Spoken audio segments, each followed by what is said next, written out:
on va revenir dans les prochaines secondes sur cette chasse à l'homme qui s'est terminée hier en Mauricie. Et sans plus tarder, on va aller rejoindre notre prochaine invitée. Il s'agit d'Amélie Marcoux, journaliste au Nouvelliste, et elle était sur les lieux de l'arrestation de Philippe Benoît. Madame Marcoux, bonjour. Bonjour. Pouvez-vous nous raconter ce que vous avez vu hier? Parce que quand on regarde les clichés que vous avez pris dans le journal aujourd'hui, visiblement, vous étiez quasiment nez à nez avec le fugitif. En fait, j'ai passé 3 jours là, du côté du poste du commandement établi par les policiers de la Sûreté du Québec à Lac-aux-Sables. Et hier, on nous a annoncé là, peu avant, à 17h, qu'à 16h30, là, les policiers avaient réussi à trouver le fugitif Philippe Benoît. Et à ce moment-là, on a vu beaucoup d'actions sur le terrain. Et j'avais cru comprendre là, qu'il était dans un endroit quand même reculé. Là, on parle du secteur Lac-Veillette, qui est environ 3 kilomètres du poste de commandement, et que ce serait l'hélicoptère là, qui allait aller le chercher à l'endroit où il était. Donc, peu de temps après, j'ai entendu l'hélicoptère là, arriver, voler à basse altitude. Donc, je me suis mis à marcher là, un peu plus loin là, dans une rue là, de Lac-aux-Sables et j'ai demandé à un résident là, qui regardait vraiment les recherches là, depuis dimanche, depuis tout début, était au fait de tout. J'ai dit, est-ce qu'il y a un endroit où l'hélicoptère pourrait aller se poser? Il m'a indiqué un champ tout près, donc j'ai pris la direction du champ. Et c'est à ce moment-là qu'on a vu effectivement là, l'hélicoptère de la police se poser. Et il y avait des ambulances là, qui attendaient là, pour l'amener à l'hôpital. Donc, c'est à ce moment-là là, que j'ai pu voir le suspect et pu constater également là, de mes propres yeux qu'il semblait quand même dans un bon état, là, était conscient, semblait parler avec les policiers sur place. Dans ce temps-là, parce que vous étiez sûrement pas la seule journaliste, est-ce qu'on garde cette info-là pour soi puis on part un peu en douce pour être la première sur les lieux où il y en a qui vous ont vu partir, qui vous ont suivi? Vous étiez toute seule au moment où l'hélico est atterri? Ben, je vous dirais que après 3 jours passés sur place, on se promenait quand même, mais comme je travaille pour le Nouvelliste, ben j'avais la chance là, de pouvoir me déplacer à ce moment-là. Là. La nouvelle venait juste de tomber autour de 17h, donc les collègues de la télévision qui étaient présents également là, tout près du poste de commandement, ben eux se préparaient à aller en direct. Donc je pourrais dire que j'ai eu la chance, là, moi, de pouvoir là, suivre cet hélicoptère-là. Comme ça faisait 3 jours que vous étiez sur place, vous avez pu, je présume, tisser des liens peut-être avec certaines personnes d'intérêt dans ce dossier-là ou même avec des résidents. Qu'est-ce qu'on vous a expliqué de l'opération qui a eu lieu hier après-midi? L'opération, pendant 4 jours, là, vraiment, là, il y avait des policiers là, qui étaient en VTT, des policiers à pied, des policiers à chevaux là, qui tentaient vraiment, qui ratissaient le terrain. Ce qu'on avait pu savoir dans la journée, là, c'est que les policiers on nous partageait pas d'informations à savoir, à nous tenir au courant de l'enquête, à savoir qu'est-ce qu'ils savaient, mais on nous disait qu'ils avaient de bonnes idées de croire là, que le suspect était toujours dans les alentours. On sait que la police avait demandé mercredi matin là, aux gens, si vous avez des caméras de chasse, si vous avez des caméras à la maison, visionnez-les. Et il semblerait que c'est vraiment ça là, qui a mené 2 policiers en VTT à se rendre du côté du lac du Quai. Et à cet endroit-là, c'est à cet endroit-là vraiment là, que l'individu a été retrouvé. Je dirais qu'en après-midi, on voyait, je suis pas certaine à 100%, mais je pense même avoir vu les gens qui seraient venus donner l'information aux policiers, là, parce qu'il y a des hommes qui se sont présentés, qui ont parlé longuement avec des policiers, puis ensuite, on a vu partir là, des VTT dans une direction.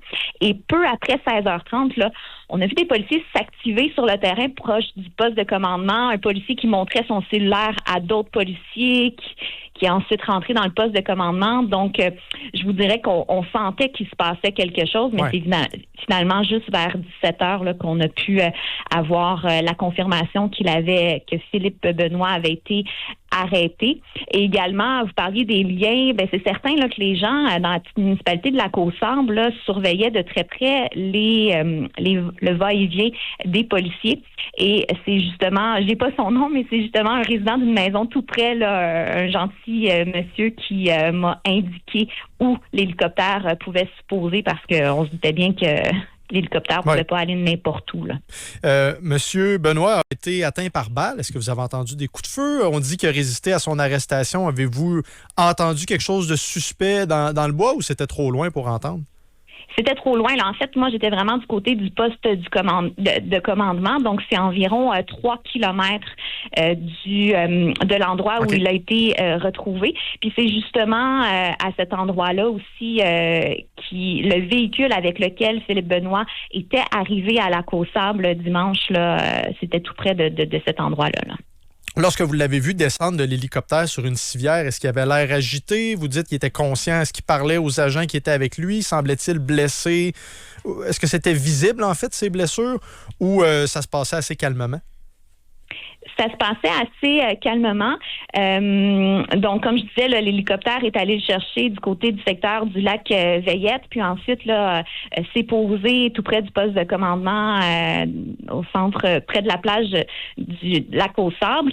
Je vous dirais que vous semblez avoir vu les clichés là, dans le Nouvelliste. On voit de très près. Il faut savoir que j'ai quand même utilisé mon zoom là, sur mon téléphone. Donc, j'ai gardé, je suis restée professionnelle et j'ai gardé je suis restée là quand même à l'écart pour laisser les policiers et les ambulanciers faire leur travail.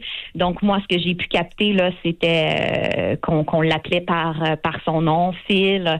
Puis, on le voit sur une des photos, là, il se lève la tête lorsqu'il est couché sur la civière. Donc, il semble quand même là, dans un bon état. Là. On voit aussi sur un des clichés un policier sourire. Là, on sent qu'il y a du soulagement aussi. Là, ça faisait plusieurs jours que ça durait, tout ça.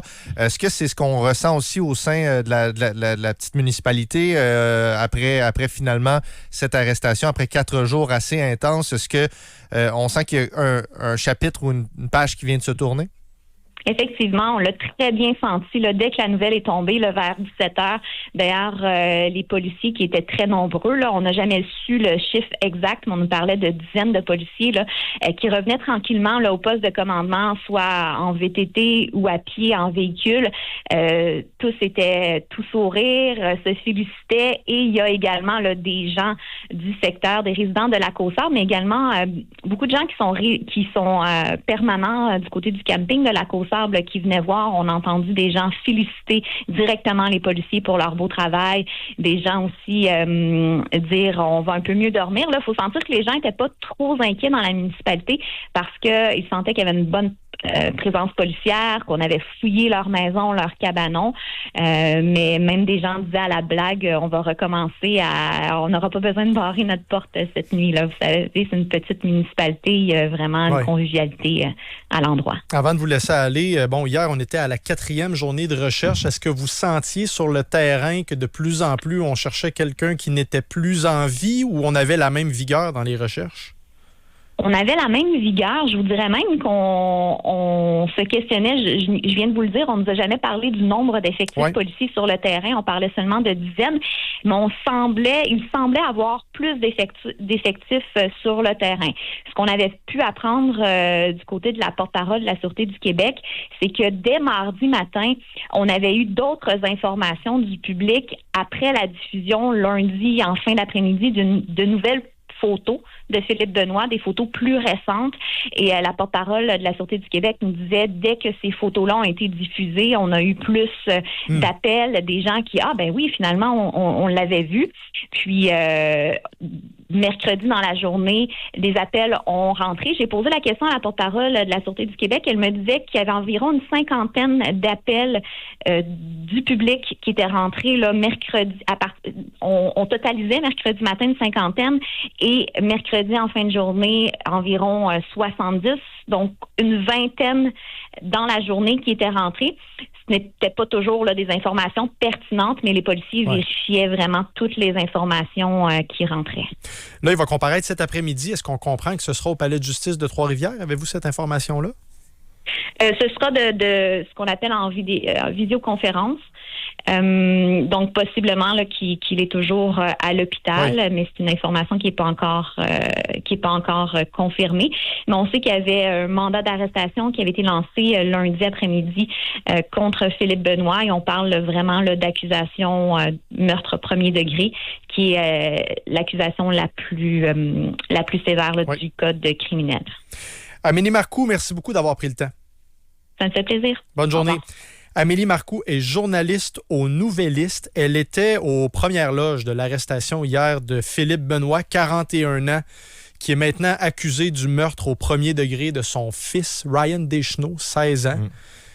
D'ailleurs, c'est un mineur qui est impliqué, donc tout porte à croire que du moment où les accusations vont tomber, ça se peut qu'on ne puisse plus nommer les noms des gens qui sont impliqués. Là. Même les liens de famille. Même les liens de famille, là, c'est toujours un peu bizarre dans ces circonstances-là. C'est pas la première fois qu'on vit ça, mais bon, pour le moment, on peut encore donner les détails qu'on a à propos de cette histoire-là. Et comme nous relatait Amélie, disons qu'elle était à la bonne place au bon moment.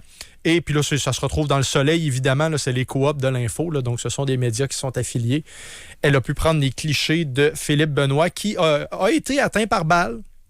Le Bureau des enquêtes indépendantes est en train de faire la lumière sur ce qui s'est passé pendant l'arrestation, pendant l'intervention de la Sûreté du Québec. Mais ce sont des blessures mineures. Donc, ce que nous dit Mme Marcoux, là, c'est qu'il était conscient lors de son transport en hélicoptère. Il parlait, ou du moins les policiers lui parlaient, il bougeait et tout. Fait que de ce qu'on comprend, c'est une blessure par balle mineure, mais on n'en sait pas plus.